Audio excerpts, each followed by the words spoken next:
ഞാനിന്ന് തയ്യാറാക്കിയിരിക്കുന്നത് വൈകുന്നേര സമയത്ത് നമുക്ക് ഹെൽത്തി ആയിട്ട് തയ്യാറാക്കാൻ പറ്റുന്ന കിടിലൻ ടേസ്റ്റുള്ള ഒരു ഈവനിങ് സ്നാക്സാണിത്.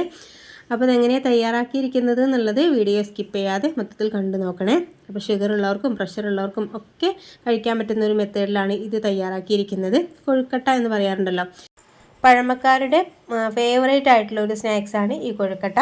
അപ്പം ഒട്ടും തന്നെ നമ്മൾ ഓയിലൊന്നും യൂസ് ചെയ്യാതെ ഹെൽത്തി ആയിട്ട് തയ്യാറാക്കാൻ പറ്റുന്നൊരു കിടിലൻ ടേസ്റ്റുള്ള ഒരു സ്നാക്സ് തന്നെയാണിത്. അപ്പോൾ വീഡിയോയിലേക്ക് കിടക്കുന്നതിന് മുമ്പ് ലൈക്ക് ചെയ്യാനും സബ്സ്ക്രൈബ് ചെയ്യാതെ കാണുന്നവരാണെങ്കിൽ ഒന്ന് സബ്സ്ക്രൈബ് ചെയ്ത് സപ്പോർട്ട് ചെയ്യുകയും ചെയ്യണം കേട്ടോ. അപ്പോൾ നമുക്ക് പെട്ടെന്ന് തന്നെ വീഡിയോയിലേക്ക് കിടക്കാം. അതിന് വേണ്ടിയിട്ട് ഞാനിതാ 2 ശർക്കര എടുത്തിട്ടുണ്ട്. 2 ശർക്കര ഒന്ന് മെൽറ്റാക്കി എടുക്കണം. അതിന് വേണ്ടിയിട്ട് 1/2 ഗ്ലാസ് വെള്ളം ഒഴിച്ച് കൊടുക്കുന്നുണ്ട്. അതിനുശേഷം നല്ല രീതിയിലൊന്ന് മെൽറ്റാക്കി എടുക്കാം കേട്ടോ. വെള്ളം ഒഴിച്ച് കൊടുക്കുന്ന സമയത്ത് ഒരുപാട് കൂടുതൽ ഒഴിച്ച് കൊടുക്കണ്ട. നമ്മൾ ഈ ഒരു ശർക്കര പാനിയിലാണ് ബാക്കിയുള്ള ഇൻഗ്രീഡിയൻസ് ഒക്കെ ചേർത്ത് കൊടുക്കുന്നത്. അപ്പോൾ ഒരുപാട് വെള്ളം ചേർത്ത് കൊടുക്കുകയാണെങ്കിൽ വറ്റിച്ചെടുക്കാനായിട്ട് കുറേ ടൈം എടുക്കും കേട്ടോ. അപ്പോൾ ഇതാ നല്ല രീതിയിലൊന്ന് മെൽറ്റായി കിട്ടിയിട്ടുണ്ട്. അപ്പോൾ ഇത് കല്ലുള്ള ശർക്കരയാണ് കേട്ടോ. അപ്പോൾ അതുകൊണ്ടാണ് നമ്മളിതൊന്ന് അരിച്ചെടുക്കാനായിട്ട് വെക്കുന്നത്. തണുക്കാനായിട്ടൊരു സൈഡിലേക്ക് വെക്കുന്നുണ്ട്. ഇനി വേറൊരു പാൻ എടുത്തിട്ട് അതിലേക്ക് കുറച്ച് നെയ്യ് ഒഴിച്ച് കൊടുക്കുന്നുണ്ട്. നെയ്യൊന്ന് മെൽറ്റായി വരുന്ന സമയത്ത് അതിലേക്ക് 2 കൈപ്പിടി തേങ്ങ ചേർത്ത് കൊടുക്കുന്നുണ്ട്.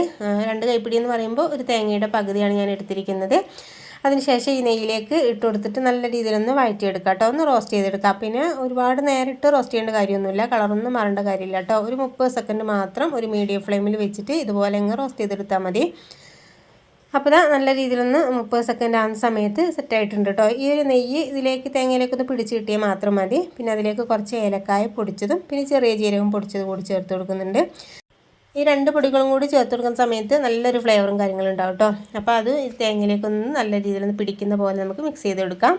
അപ്പോൾ നല്ല രീതിയിൽ മിക്സ് ആക്കിയതിന് ശേഷം അതിലേക്ക് നമ്മൾ മാറ്റി വെച്ചിരിക്കുന്ന ശർക്കര പാനി ഉണ്ടല്ലോ, അതൊന്ന് അരിച്ചെടുത്തിട്ട് ഇതിലേക്ക് ഒഴിച്ച് കൊടുക്കുന്നുണ്ട്. അപ്പോൾ ഞാൻ പറഞ്ഞല്ലോ, വെള്ളം കൂടുതലാവുകയാണെങ്കിൽ നമ്മൾ ഒരുപാട് നേരം വറ്റിച്ചെടുക്കേണ്ടി വരും. അപ്പോൾ ഈ ഒരു പാകത്തിനാകുമ്പോൾ കറക്റ്റായിട്ട് എനിക്ക് പാകത്തിനായിട്ട് സെറ്റായിട്ട് കിട്ടിയിട്ടുണ്ടായിരുന്നു. അപ്പോൾ ശർക്കര പാനി മൊത്തത്തിൽ ഞാൻ ഒഴിച്ച് കൊടുത്തിട്ടുണ്ട്. എന്നിട്ട് നല്ല രീതിയിലൊന്ന് മിക്സ് ആക്കി എടുക്കാം. ഇപ്പോൾ ഇത് കണ്ടില്ല, ഒഴിച്ച് കൊടുക്കുന്ന സമയത്ത് ഇതുപോലൊരു വെള്ളമയം പോലെ കൂടുതലുണ്ടാവും. അപ്പോൾ ഒരു മിനിറ്റൊക്കെ നേരം ഒരു ഹൈ ഫ്ലെയിമിൽ വെച്ചിട്ട് തന്നെ അങ്ങ് ഇളക്കി കൊടുത്താൽ മതി. കൈയെടുക്കാതെ ഇളക്കി കൊടുക്കുന്ന സമയത്ത് നല്ല രീതിയിൽ അത് വെള്ളമൊക്കെ ഒന്ന് വറ്റിയിട്ട് തേങ്ങയിലേക്ക് ശർക്കരപ്പാനിയൊക്കെ നല്ല രീതിയിലൊന്ന് പിടിച്ച് കിട്ടിക്കോളും. അപ്പോൾ ഒരു മിനിറ്റ് ഹൈ ഫ്ലെയിമിൽ വെച്ചാൽ മതി കേട്ടോ. അപ്പോൾ ഒട്ടും തന്നെ കരിഞ്ഞൊന്നും പിടിക്കില്ല, സെറ്റായിട്ട് കിട്ടിക്കോളും. അപ്പോൾ ഇതുപോലെ തേങ്ങയിലേക്ക് നല്ല രീതിയിൽ ശർക്കരപ്പാനി ഒന്ന് പിടിച്ചിട്ടുമ്പോഴാട്ടോ നല്ലൊരു ടേസ്റ്റും കാര്യങ്ങളും ഉണ്ടാവുക. അപ്പോൾ അതാ ഒരു മിനിറ്റിന് ശേഷം കറക്റ്റായിട്ട് സെറ്റായിട്ട് കിട്ടിയിട്ടുണ്ട് കേട്ടോ. ഇനി ഇതൊരു സൈഡിലേക്ക് വെക്കുന്നുണ്ട്. അപ്പോൾ ഞാനതാ ഒരു പാത്രം വെച്ചിട്ടുണ്ട് കേട്ടോ. ഈ പാത്രത്തിൽ 1.5 കപ്പ് വെള്ളം ഒഴിച്ച് കൊടുത്തിട്ടുണ്ട്. അപ്പോൾ ഞാൻ 1 കപ്പ് അരിപ്പൊടിയാണ് എടുത്തിരിക്കുന്നത്. നമ്മൾ പത്തിരി, ഇടിയപ്പം, നൂൽപുട്ടൊക്കെ ഉണ്ടാക്കുന്ന അരിപ്പൊടി ഉണ്ടല്ലോ, അതാണ് എടുത്തിരിക്കുന്നത്. വറുത്തതും വറുക്കാത്തതാണെന്നും കുഴപ്പമൊന്നുമില്ല കേട്ടോ. അപ്പോൾ വെള്ളത്തിൻ്റെ അളവ് എന്ന് പറയുന്നത് ഓരോ അരിപ്പൊടിക്കും ചിലപ്പോൾ കൂടുതൽ വേണ്ടി വരും, ചിലപ്പോൾ കുറവ് വേണ്ടി വരും. അപ്പോൾ അതനുസരിച്ച് ചെയ്ത് കൊടുക്കാവുന്നതേ ഉള്ളൂ. പിന്നെ അതിലേക്ക് കുറച്ച് വെളിച്ചെണ്ണ ഒഴിച്ച് കൊടുക്കുന്നുണ്ട്. പിന്നെ ആവശ്യത്തിനുള്ള ഉപ്പ് കൂടി ചേർത്ത് കൊടുക്കുന്നുണ്ട് കേട്ടോ. പിന്നെ അതിലേക്ക് 1 ടീസ്പൂണ് ചെറിയ ജീരകം ചേർത്ത് കൊടുക്കുന്നുണ്ട്. അപ്പോൾ അരിപ്പൊടിയിൽ മിക്സ് ചെയ്തിട്ട് ചേർത്ത് കൊടുത്താലും കുഴപ്പമൊന്നുമില്ല. അപ്പോൾ ഞാൻ ഈ വെള്ളത്തിലേക്കാണ് ഇട്ട് കൊടുക്കുന്നുണ്ട്. അപ്പോൾ ഈ 1 കപ്പിനാണ് ഞാൻ അരിപ്പൊടി എടുത്തിട്ടുള്ളത്. അപ്പോൾ ഇതിലേക്ക് ഒഴിച്ച് കൊടുത്തിട്ട് നമുക്ക് നല്ല രീതിയിലൊന്ന് മിക്സ് ആക്കി എടുക്കാം. അപ്പോൾ കുറച്ചായിട്ട് ഇട്ട് കൊടുക്കാം. എന്നിട്ട് ഫ്ലെയിം ഒന്ന് കുറച്ച് വെക്കാം കേട്ടോ. തീരെ കുറച്ച് വെച്ചിട്ട് നമ്മളിതുപോലെ മിക്സ് ആക്കി എടുക്കണം. ഈ സമയത്ത് ഫ്ലെയിം ഓഫ് ആക്കിയിട്ടില്ലേ, അപ്പോൾ ആ കാര്യം ഒന്ന് ശ്രദ്ധിക്കുക. എന്നിട്ട് നല്ല രീതിയിലൊന്ന് മിക്സ് ആക്കി എടുക്കാം. അപ്പോൾ ഇങ്ങനെ ചെയ്യുന്ന സമയത്ത് നമുക്ക് മാവ് നമ്മൾ ഒരുപാട് നേരം കുഴച്ചെടുക്കേണ്ട കാര്യമൊന്നും വരില്ല, നല്ല സോഫ്റ്റായിട്ട് കിട്ടിക്കോളും. അപ്പോൾ ഒരു മിനിറ്റ് നേരം ഇതുപോലെ അങ്ങ് കൈയെടുക്കാതെ നല്ല രീതിയിലൊന്ന് മിക്സാക്കി കൊടുക്കുക. അപ്പോൾ നല്ല സെറ്റായിട്ട് കിട്ടിയിട്ടുണ്ട്. ഇനി ആ ജസ്റ്റ് ഒന്ന് ചൂടാറുന്ന സമയത്താണ് കുഴച്ചെടുക്കുന്നത്. ഒരു സൈഡിലേക്ക് വെച്ചിട്ടുണ്ടായിരുന്നു കേട്ടോ. അപ്പോൾ ഈ സമയത്ത് കൈയൊക്കെ വെച്ചിട്ട് തൊടുന്ന സമയത്ത് പൊള്ളലൊന്നും ഇല്ലാത്തൊരു പാകത്തിനായിട്ട് കിട്ടിയിട്ടുണ്ട്. അപ്പോൾ നമുക്കിതൊന്ന് കുഴച്ചെടുക്കാം കേട്ടോ. അപ്പോൾ ഒന്ന് ഡവാക്കി എടുക്കുന്ന സമയത്ത് കുറച്ച് ഓയിൽ കയ്യിലേക്ക് ഇങ്ങ് തടവി കൊടുക്കുകയാണെങ്കിൽ നല്ല പെട്ടെന്ന് തന്നെ നമുക്കിതൊന്ന് നല്ല സോഫ്റ്റ് ആയിട്ടുള്ള ഡവ് തയ്യാറാക്കി എടുക്കാനായിട്ട് കഴിയും. അപ്പോൾ നല്ല രീതിയിലൊന്ന് മിക്സാക്കി എടുക്കുന്നുണ്ട്. അപ്പോൾ ഒരുപാട് നേരം തണുക്കാനായിട്ട് വെക്കണ്ട. തണുക്കുന്ന സമയത്ത് നമുക്ക് കറക്റ്റായിട്ട് ഇതുപോലെ സോഫ്റ്റാക്കി എടുക്കാനായിട്ട് കഴിയില്ല. ചെറു ചൂടോടെ തന്നെ നല്ല രീതിയിൽ കുഴച്ചെടുത്താൽ മതി. അപ്പോൾ നല്ല സോഫ്റ്റാക്കി എടുത്തിട്ടുണ്ട്. അതിൽ നിന്നും നമുക്ക് ഓരോ ബോൾസ് എടുക്കാം. ഇങ്ങനെ ബോൾസ് എടുത്തതിന് ശേഷം നല്ല രീതിയിൽ പ്രസ് ചെയ്തിട്ട് ഇതുപോലെ അമർത്തി കൊടുത്തിട്ടൊന്നങ്ങ് ബോളാക്കി എടുക്കാം കേട്ടോ. അപ്പോൾ നല്ല രീതിയിൽ പൊട്ടാതെ നമുക്ക് സെറ്റായിട്ട് കിട്ടിക്കോളും. അപ്പോൾ ഞാൻ നല്ലപോലെ ഒന്ന് ഉരുട്ടിയതിന് ശേഷം ഇതുപോലെ കൈവെള്ളയിൽ വെച്ചിട്ട് തന്നെ അങ്ങ് പരത്തിയെടുക്കുന്നുണ്ട്. കൈ വെച്ചിട്ട് തന്നെ ഇതുപോലെ അങ്ങ് പരത്തിയെടുത്താൽ മതി. പരത്തിയെടുക്കുന്ന സമയത്ത് ഒരുപാട് തിന്നായിട്ട് പോകണ്ട കേട്ടോ. അപ്പോൾ പൊട്ടിപ്പോകാനൊക്കെ ചാൻസ് ഉണ്ടാവും.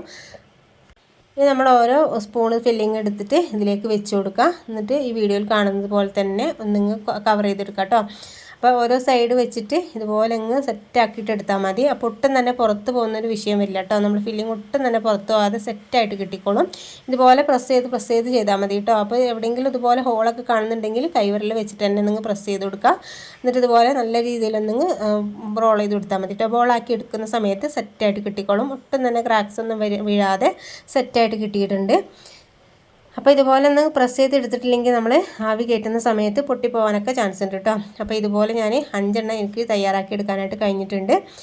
ഇപ്പോൾ നല്ല ഒട്ടും തന്നെ ക്രാക്സ് ഒന്നും വീഴാതെ വിള്ളലൊന്നും വീഴാതെ സെറ്റായിട്ട് കിട്ടിയിട്ടുണ്ട്. ഇനി നമുക്ക് ഒന്നെങ്കിൽ സ്റ്റീം ചെയ്തെടുക്കാം. അപ്പോൾ അതിന് വേണ്ടിയിട്ട് ഞാനിതാ ഒരു അപ്പച്ചെമ്പ് വെച്ചിട്ടുണ്ട്. നമ്മൾ ഇഡ്ഡലിയൊക്കെ ഉണ്ടാക്കുന്ന ചെമ്പുണ്ടല്ലോ, ഇഡ്ഡലി ചെമ്പ്, അത് ആണെങ്കിൽ കുഴപ്പമൊന്നുമില്ല. അപ്പോൾ നമ്മൾ ഏതിലാണോ സ്റ്റീം ചെയ്തെടുക്കുന്നത് അതിലേക്ക് കുറച്ച് വെള്ളം ഒഴിച്ച് കൊടുത്തിട്ട് ഇതുപോലെ ഒരു തട്ടങ്ങ് വെച്ച് കൊടുക്കുക. എന്നിട്ട് അതിൻ്റെ മുകളിലായിട്ട് കുറച്ച് ഓയിലങ്ങ് ബ്രഷ് ചെയ്ത് കൊടുക്കുന്നുണ്ട് കേട്ടോ. അപ്പോൾ പരസ്പരം ഒട്ടിപ്പിടിക്കാതിരിക്കാനും അടിഭാഗത്ത് നമ്മൾ എടുക്കുന്ന സമയത്ത് ഒട്ടും തന്നെ ഒട്ടിപ്പിടിക്കാതെ നമുക്ക് ഈസി ആയിട്ട് ഇതിൽ നിന്ന് എടുക്കാനായിട്ട് കഴിയും.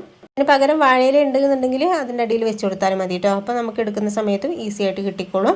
ഇനി ഓരോ കുഴക്കട്ടെ ഇതിലേക്ക് വെച്ച് കൊടുക്കുന്നുണ്ട്. നമ്മളിങ്ങനെ വെച്ച് കൊടുക്കുന്ന സമയത്ത് കുറച്ച് വിട്ട് വെച്ച് കൊടുക്കുന്നതായിരിക്കും നല്ലത് കേട്ടോ. അപ്പോൾ നമുക്ക് എടുക്കുന്ന സമയത്ത് ഈസി ആയിട്ട് കിട്ടിക്കോളും. ഇനി ഞാനൊന്ന് അടച്ച് വെക്കുന്നുണ്ട് കേട്ടോ. ഒരു 10 മിനിറ്റ് നമുക്കിതൊന്ന് സ്റ്റീം ചെയ്തെടുത്താൽ മതി. കുക്ക് ചെയ്ത് കിട്ടാനായിട്ടൊന്നും ഇല്ലല്ലോ. അപ്പോൾ പെട്ടെന്ന് തന്നെ സ്റ്റീം ചെയ്ത് കിട്ടിയാൽ മാത്രം മതിയാവും. ഒരു 10 മിനിറ്റിനുള്ളിൽ തന്നെ നമുക്ക് കറക്റ്റായിട്ട് സെറ്റായിട്ട് കിട്ടിക്കോളും. ഇപ്പോൾ ഞാനിതാ 10 മിനിറ്റിന് ശേഷം തുറന്ന് നോക്കുന്ന സമയത്ത് സെറ്റായിട്ട് കിട്ടിയിട്ടുണ്ട് കേട്ടോ. അപ്പോൾ ഒട്ടും തന്നെ പൊട്ടിപ്പോവാതെ കറക്റ്റ് പാകത്തിനായിട്ട് എനിക്ക് കിട്ടിയിട്ടുണ്ട്. ഇനി ഇത് നല്ല രീതിയിലൊന്ന് തണുക്കട്ടെ കേട്ടോ. തണുത്തതിന് ശേഷം മാത്രം ഈ പാത്രത്തിൽ നിന്ന് എടുത്താൽ മതി. അപ്പോൾ ചൂടോട് തന്നെ എടുക്കുകയാണെങ്കിൽ പൊട്ടാനൊക്കെ ചാൻസ് ഉണ്ടാവും. അപ്പോൾ ഞാൻ വീഡിയോയിൽ പറഞ്ഞതുപോലെ ചെയ്യുകയാണെങ്കിൽ ഒട്ടും തന്നെ ക്രാക്സ് ഒന്നും വീഴാതെ സെറ്റായിട്ട് നമുക്ക് കിട്ടിക്കോളും. വിള്ളലൊന്നും വീഴാതെ പൊട്ടിപ്പോകുന്നൊരു വിഷയമൊന്നും വരില്ല. ഇതുപോലെ ചെയ്തെടുത്താൽ മാത്രം മതിയാവും. അപ്പോൾ ഹെൽത്തി ആയിട്ട് തയ്യാറാക്കാൻ പറ്റുന്ന, ഒട്ടും ഓയിലൊന്നും ചേർത്ത് കൊടുക്കാതെ നമ്മൾ തയ്യാറാക്കാൻ പറ്റുന്നൊരു നാടൻ പലഹാരമാണ് കൊഴുക്കട്ട. അപ്പോൾ വീഡിയോ ഇഷ്ടപ്പെട്ടിട്ടുണ്ടെന്നുണ്ടെങ്കിൽ ലൈക്ക് ചെയ്യാനും പിന്നെ ഫാമിലി ഫ്രണ്ട്സിനൊക്കെ ഒന്ന് ഷെയർ ചെയ്യാനും മറക്കരുത്. പിന്നെ ഒന്ന് ട്രൈ ചെയ്ത് നോക്കുന്ന സമയത്ത് ഒന്ന് ഫീഡ്ബാക്ക് അറിയിക്കാനും മറക്കരുത് കേട്ടോ. അപ്പോൾ ഇതിനേക്കാളും നല്ല കിഡിലൻ വീഡിയോയുമായിട്ട് വീണ്ടും കാണാം. Okay, thank